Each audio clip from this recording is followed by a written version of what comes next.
দেখলি তো, তোকে বারবার বললাম দূরে কোথাও যাস না। দেখলি কেমন ঝড় বৃষ্টি শুরু হয়েছে। এখন কি হবে বলতো? তোকে নিয়ে আমি বাড়ি ফিরতে পারবো তো? খুব ভয় লাগছে রে। আমি বরং ওই শ্যাওড়া গাছের নিচে গিয়ে দাঁড়াই। এই ঝড় বৃষ্টিটা থামলে তারপর না হয় আমি বাড়ির দিকে হেঁটে যাব।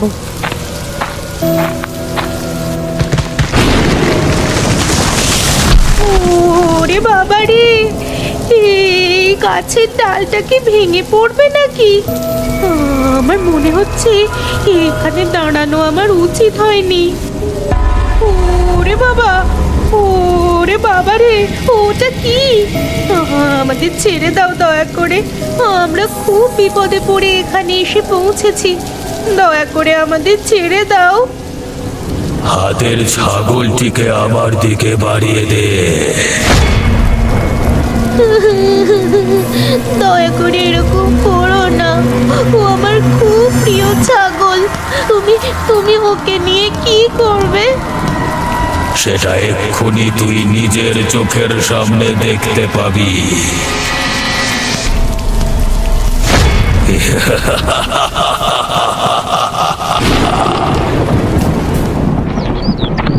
যাই বাবা, তাড়াতাড়ি বাজারটা করে নিয়ে বাড়িতে চলে যাই। কালকে যা বৃষ্টি হয়েছে তাতে তো রাস্তা একদম প্যাচপ্যাচে কাদা হয়ে গেছে। বেশি জোরে চলতে গেলে আবার স্লিপ খেয়ে পড়ে কোমর ভাঙবো। আরে আরে, ওখানে কে একজন শুয়ে আছে বলে মনে হচ্ছে। কোনো বাচ্চা মেয়ে মনে হচ্ছে তো। একবার গিয়ে দেখি তো, এখানে এভাবে শুয়ে আছে কেন? এ যে তাজ্জব ব্যাপার। আরে এ যে শ্রেয়া, ও এখানে এভাবে পড়ে আছে কেন? আরে কিছু হয়ে গেল নাকি? আরে মনে হচ্ছে তো অজ্ঞান হয়ে গেছে। আর চারিদিকে এত রক্ত পড়ে কেন? না না, ওকে বরং আমি বাড়িতে নিয়ে যাই।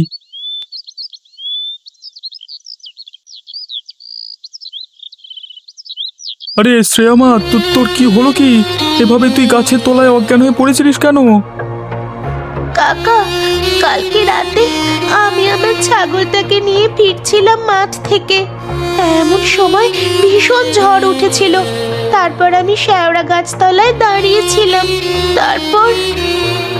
তারপর কি হয়েছে রে মা? হঠাৎ আমি দেখলাম গাছ থেকে একটা ভয়ানক দেখতে কি যেন নেমে এলো।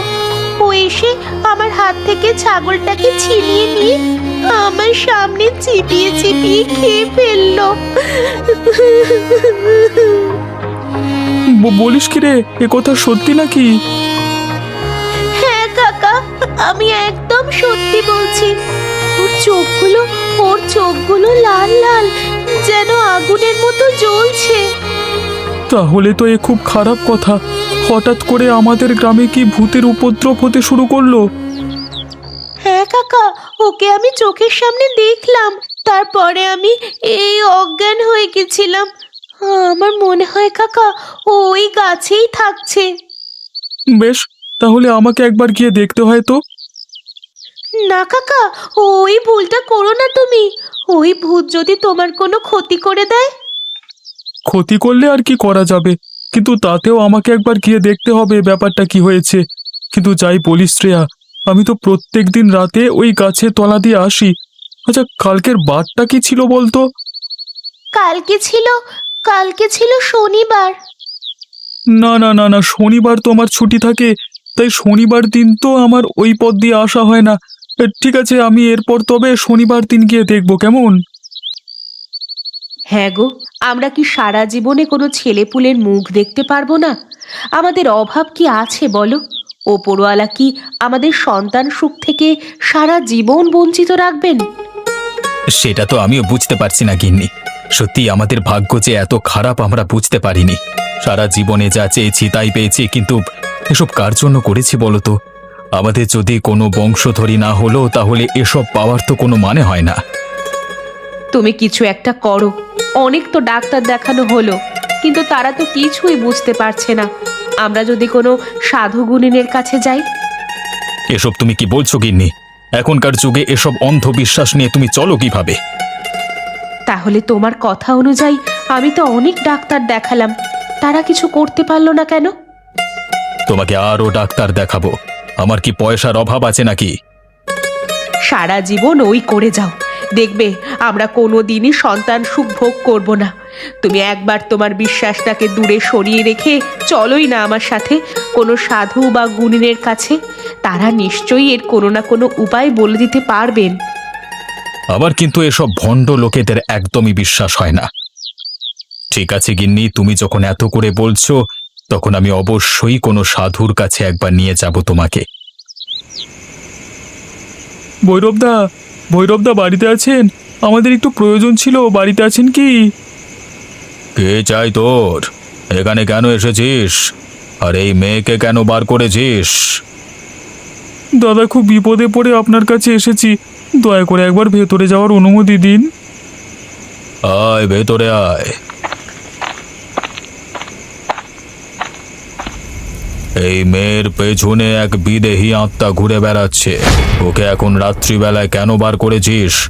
আমি ওকে দেখে যা বুঝতে পারছি, গত কয়েকদিনের মধ্যে ও ভয়ানক এক বিপদের সম্মুখীন হয়েছিল। হ্যাঁ ভৈরবদা, তুমি একদম ঠিক বলেছ, সেই জন্য আমি তোমার কাছে নিয়ে এলাম। এখন তুমি বলো, কি কারণে হঠাৎ এতটুকু মেয়ের উপর এই বিদেহী আত্মার আক্রোশ এসে পড়লো? সেটা আমি এখন বলতে পারবো না। আগে আমাকে সেই পিশাচের সাথে মুখোমুখি হতে হবে, তারপর আমি যা বলবার বলবো। কিন্তু এই মেয়েকে একা ছাড়া যাবে না। আমি একটা তাবিজ দিচ্ছি, এটা পড়ে রাখবি। আর হ্যাঁ, প্রত্যেক শনিবার কিন্তু তোর ঘরের দরজা খোলা নিষেধ। তার মানে আমি ঠিকই আন্দাজ করেছিলাম, ওই শেওড়া গাছে প্রত্যেক শনিবার ওই ভূতের আগমন ঘটে। তাহলে বলতে হবে শ্রেয়া খুব বাঁচা বেঁচে গেছে। কিন্তু আমি গন্ধ শুঁকে যা বুঝতে পারছি, মানুষকে পেলে তো এইসব পিশাচের পক্ষে ছেড়ে দেওয়া সম্ভব নয়। তাহলে শ্রেয়াকে হঠাৎ ছাড়তে গেল কেন? কি শ্রেয়া, তুমি কি বলো? আমার মনে হচ্ছে এই আত্মা অন্য কোথা থেকে এখানে এসে বসবাস করছে, কিন্তু ও কি চায় সেটা আমাকে জানতে হবে। তুমি কবে যাবে ভৈরবদা? আমাদের যে এবার সত্যি খুব ভয় করতে শুরু করেছে। আমি ভাবছিলাম এবারের শনিবার একবার শেওড়া গাছের নিচে গিয়ে দাঁড়িয়ে দেখবো সত্যি কিছু আছে কিনা। তোর মাথা কি খারাপ হয়ে গেছে? আমি আগেও বলেছি, এখনো বলছি, প্রত্যেক শনিবার দরজা খোলা নিষেধ। কোনো মতেই যেন এই শেওড়া গাছের নিচে দাঁড়াবি না, তাহলে কিন্তু তোকেও আমি বাঁচাতে পারবো না। ওই কারণেই আমি তোমার সঙ্গে দেখা করতে এসেছি। তুমি যেটা বলবে আমি সেটা করব দাদা, কিন্তু তুমি এর একটা কিছু বিহিত করো। আমাকে আজকে সপ্তাহটা সময় দে, আসছে শনিবার আমি কিছু একটা ব্যবস্থা করব। শোনো বুড়ি, তোমাকে আমি শেষবার বলে দিচ্ছি, তুমি ওই গ্রামের তোমার নামে যে সম্পত্তি আছে সব সম্পত্তি আমার নামে লিখে দাও। দেখ বাবা, জোর করিস না। তুই আমার ছোট ভাইয়ের ছেলে। আমি তো ওই সম্পত্তি আমার বাবার থেকে পেয়েছি। এখন আমি ওটা কাকে দেব সেটা সম্পূর্ণ আমার ব্যাপার। তুই আমাকে জোর করতে পারিস না। আমি কি পারি সে সম্বন্ধে তোমার কোনো ধারণা নেই। আমি যদি আমার দলের লোকজনদের একবার বলি না, তাহলে রাত্রিবেলা এসে তোমাকে গায়েব করে দিয়ে চলে যাবে, ঠিক আছে? আর তোমার সম্পত্তি নেওয়া তো চারটিখানি ব্যাপার আমার কাছে। অতএব ভালোই ভালোই বলছি, যদি নিজের জীবন রক্ষা করতে চাও তাহলে তোমার ওই বাপের বাড়ির সম্পত্তি আমার নামে লিখে দাও, ঠিক আছে? তুই একটা বেয়াদব শয়তান ছেলে। তুই নিজের বাবাকেই দেখিস না, মা বাবাকে কষ্ট দিস। তুই কি ভাবলি আমি কিছুই জানি না? তুই যতই আমাকে জোর করিস না কেন, আমি একটা সম্পত্তিও তোর নামে লিখে দেব না। ঠিক আছে বুড়ি, তাহলে তোর শেষ দিন খুব তাড়াতাড়ি আসবে। আমি এখন চললাম। এই রাত্রিবেলায় যাস না। এসেছিস যখন আজকের রাতটা কাটিয়ে যা। চুপ সালা বুড়ি, আবার আদিক্ষেতা দেখানো হচ্ছে। জুতো মেরে গরুদান করছে সালা।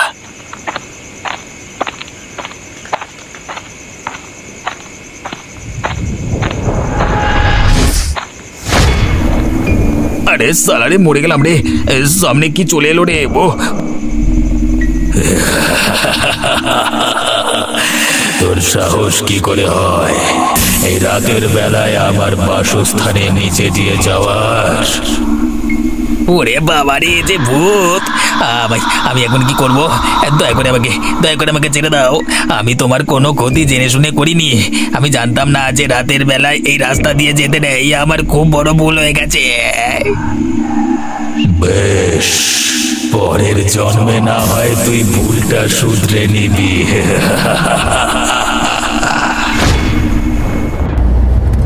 তুমি আবার সেই কোন অজপাড়া গায়ে নিয়ে চলে এলে বলো তো? আমার না তোমাকে ভীষণ রাগ ধরে এই জন্য। এখানে তুমি সাধু কোথায় পাবে? আমার গায়ে ভৈরবদা ছিলেন, আমি জানি উনি হয়তো আমাদের কিছু উপকার করতে পারেন। তোমার সেই এক কথা। যাক, তোমার সঙ্গে যখন বেরিয়ে এসেছি তখন আমি আর মাথা গরম করব না। এখন বলো কোন দিকে যাব? সোজা রাস্তা ধরে চলো। রাস্তার পাশে একটা শেওড়া গাছ পেরুলে তারপর গ্রামে প্রবেশ করা হবে।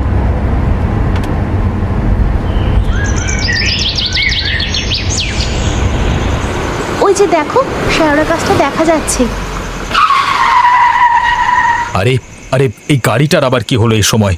বন্ধ হয়ে গেল কেন এভাবে? এই তো অঘটনটা ঘটালে, এবার এখন কি হবে? এদিকে তো রাত নেমে এসেছে, আর এখানে তো কোনো গ্যারেজ আছে বলে আমার মনে হয় না। কিনি আমি কি করব? আমি কি জানতাম যে এই সময় খারাপ হবে গাড়িটা? সবকিছু তো ঠিকই ছিল। আমি তো অফিস থেকে ফিরলাম আজকে, কিন্তু এখন কি হলো? দাঁড়াও তো একবার নেমে দেখি।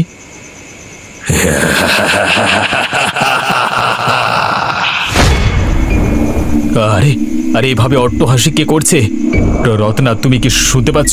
এভাবে কে কে হাসছে? কোনো চোর ডাকাত নয় তো? ওগো, তুমি গাড়ির ভেতরে উঠে এসো।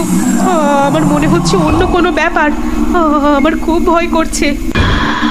ফাঁসিয়ে দিলে গো, ফাঁসিয়ে দিলে। সত্যি বাবা, এখন কি করবো এবার? এখন যদি চোর ডাকাত এসে আমাদের সবকিছু লুট করে নিয়ে চলে যায় তাহলে কি হবে? আমি বুঝতে পারিনি গো, হঠাৎ করে আমরা এই বিপদের মধ্যে পড়ে যাব। আরে আরে, ওটা কি? ওরে বাবারে, এ যে মনে হচ্ছে ভূত। হ্যাঁ, এখন কি শেষ পর্যন্ত ভূতের হাতে প্রাণটা দিতে হবে? হে ওপরওয়ালা, আমাদের তুমি রক্ষা করো, আমাদের এই বিপদের হাত থেকে বাঁচাও। কেউ তোদের বাঁচাতে পারবে না। এখন তোরা আমার হাতে প্রাণ দিবি। এই যে গাড়িটা চালু হয়ে গেছে, তাড়াতাড়ি এখান থেকে পালিয়ে চলো, না হলে ও আমাদের মেরে ফেলবে। বাপরে বাপ, এই যুগে যে এমন ভৌতিক ঘটনার সম্মুখীন হব আমি ভাবতে পারিনি। সত্যি সত্যি এও কি সম্ভব? তাহলে বুঝলে তো, পৃথিবীতে এমন কত কিছু আছে যা কিছু আমাদের জানার বাইরে, আর তুমি এসব অন্ধবিশ্বাস বলে উড়িয়ে দাও। না না না, আমি ভুল করেছি। সত্যি এই পৃথিবীর রহস্য আমাদের সবার কাছে অজানা। স্বল্প জ্ঞান নিয়ে হেয় করা উচিত নয়। তুমি যেন কোন দাদার কথা বলছিলে, চলো সেখানেই যাওয়া যাক। আপনাদের ঠিক চিনতে পারলাম না তো। আপনারা? ভৈরবদা, আমাকে চিনতে পারছো না? আমি রত্না, খুব বিপদে পড়ে তোমার কাছে এসেছি। আরে রত্না, তুই কতদিন বাদ এখানে এলি? তাই আয়, ভেতরে আয়। আচ্ছা, একটা কথা বলতো, তোরা আসবার পথে কোনো ভয়ানক বিপদে পড়েছিলিস তাই না? আপনি কি করে জানলেন? আমি এমন সব কিছুই জানতে পারি বা দেখতে পাই যা সাধারণ মানুষেরা দেখতে পায় না। এখন বল, আমি কি সত্যি বলছি? তুমি একদম সত্যি বলেছো ভৈরবদা। ওই শেওড়া গাছের নিচে হঠাৎ করে আমাদের গাড়িটা বন্ধ হয়ে যায়। তারপর আমরা দেখি শেওড়া গাছ থেকে একটা ভয়ানক মূর্তি নেমে এসে আমাদের গাড়ির সামনে আমাদেরকে আক্রমণ করে মেরে ফেলবার ধান্দা করছিল। না, এবার দেখছি আমাকে কিছু একটা ব্যবস্থা নিতেই হবে। এর আগের দিন একটা মানুষকে মেরেছে সে। একটা বাপ মা মরা ছোট মেয়ে তার খপ্পরে পড়েছিল। ভাগ্যের জোরে সেখান থেকে বেঁচে ফিরেছে। বাপ মা মরা ছোট মেয়ে? গিন্নি, আমাদের কথাটা একবার বলো, কি কারণে আমরা এসেছি? হ্যাঁ দাদা, আমরা যে বিষয়ে তোমার সাথে আলোচনা করতে এসেছি। এই গাছে কে থাকিস? আমার সামনে এসে দেখা দে। সাহস থাকলে আমার সামনে আয়। এখান থেকে চলে যা, না হলে তোর প্রাণ আজকে আর বাঁচবে না। এই বৃদ্ধ বয়সে আমি আর কাউকে ভয় পাই না। তবে আমি জানতে এসেছি তুই কে। আগে তো এই গাছে কোনোদিন কেউ থাকতো না, তুই এলি কোথা থেকে? কালকে যে তোর উপর আক্রমণ করতে এসেছিল তাকে আমি মেরে তোর উপকার করেছি। তার জন্য তুই আমাকে ধন্যবাদ জানিয়ে যত তাড়াতাড়ি পারিস সেখান থেকে চলে যা। আমি যাব না, তোমাকে বলতেই হবে তুমি কোথা থেকে এখানে এসেছো আর এইভাবে মানুষের ক্ষতি করে বেড়াচ্ছ কেন। আমি তো তোমাকে বলিনি আমার ভাইয়ের ছেলেকে মারতে, তাহলে তুমি মারলে কেন? এই শেওড়া গাছের নিচে রাত্রি বেলায় যেই একা যাবে তাদেরকে আমি ছাড়বো না। সকলকে মেরে আমি রক্ত মাংস চিবিয়ে খাবো।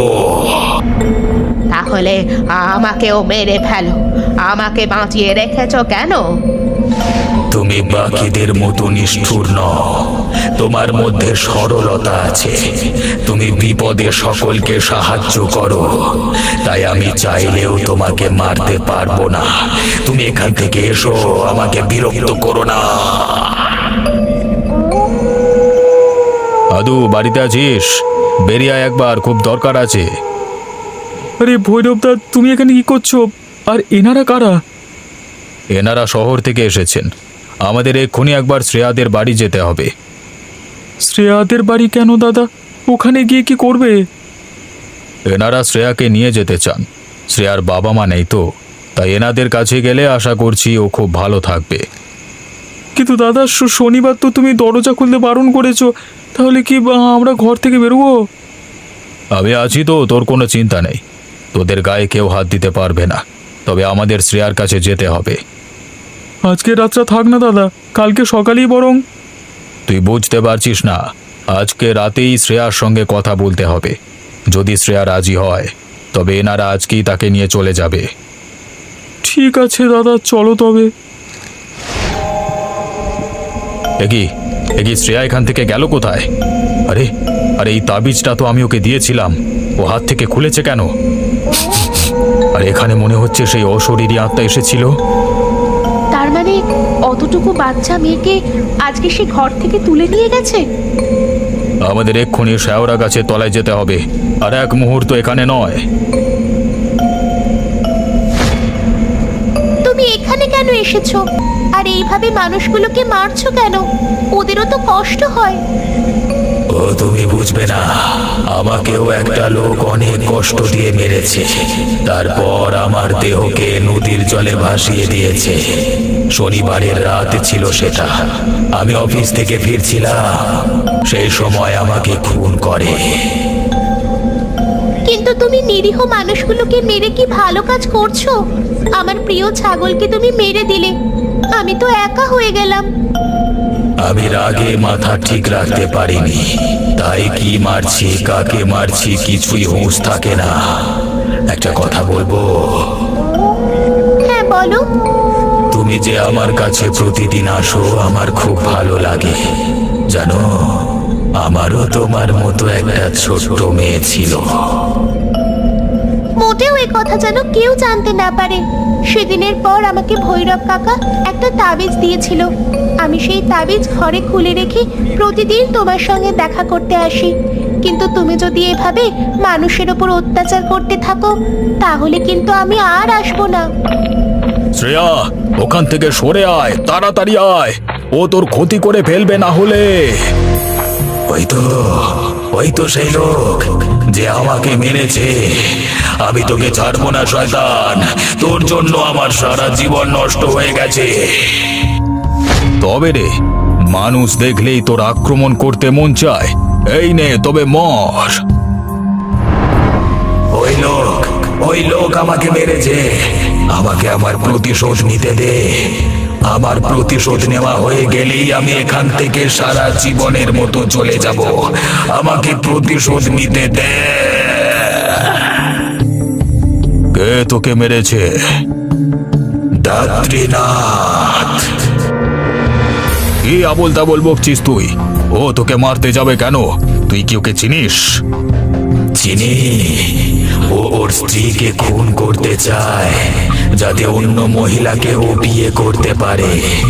আমি ওর চক্রান্ত জেনে গিয়েছিলাম এবং ওর স্ত্রীকে বলে দেওয়ার হুমকি দিয়েছিলাম। তাই জন্য আমাকে একা পেয়ে আমার মুখ বন্ধ করবার জন্য আমাকে মেরে ফেলে।